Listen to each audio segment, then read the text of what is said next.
14 international aid agencies on Friday expressed that they were appalled by the global community's complacency regarding the humanitarian crisis unfolding in Yemen, and called for a resolution to the civil war that's gone on for 2 years, while in its own statement, Amnesty International called for an end to complicity in the conflict from the U.S. and its allies.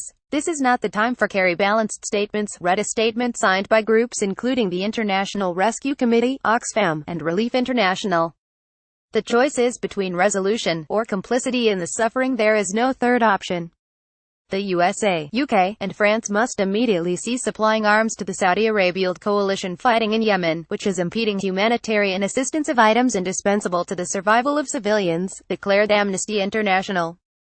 The current famine and cholera epidemic in Yemen have both been exacerbated by a blockade that the Saudi-led coalition supporting government forces escalated 12 days ago.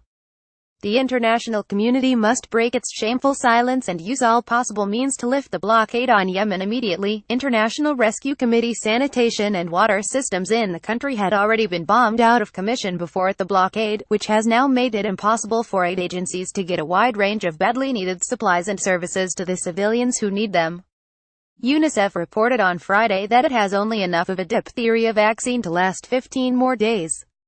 If this vaccine is not brought in, 1 million children will be at risk of preventable diseases, the groups wrote. The country is also experiencing a fuel shortage which has led to scarce clean water and has forced hospitals to close some wards while struggling to care for a civilian population in the midst of the worst cholera outbreak on record, with over 1 million cases expected by the end of the year, as well as the largest famine the world has seen for many decades, according to the United Nations Emergency Relief Coordinator.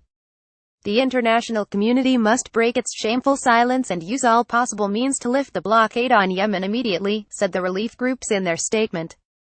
Hodeida Port, that serviced 80% of all imports, and Sana'a Airport, needs to be reopened to let in urgently needed shipments of food, fuel, and medicines.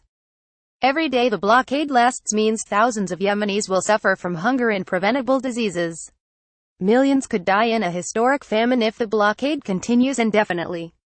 The USA, UK, and France must immediately cease supplying arms to the Saudi Arabia-led coalition fighting in Yemen, which is impeding humanitarian assistance of items indispensable to the survival of civilians." Amnesty International on Thursday, the World Health Organization, UNICEF, and World Food Programme issued their own urgent plea for an end to the blockade, saying, "The clock is ticking and stocks of medical, food, and other humanitarian supplies are already running low.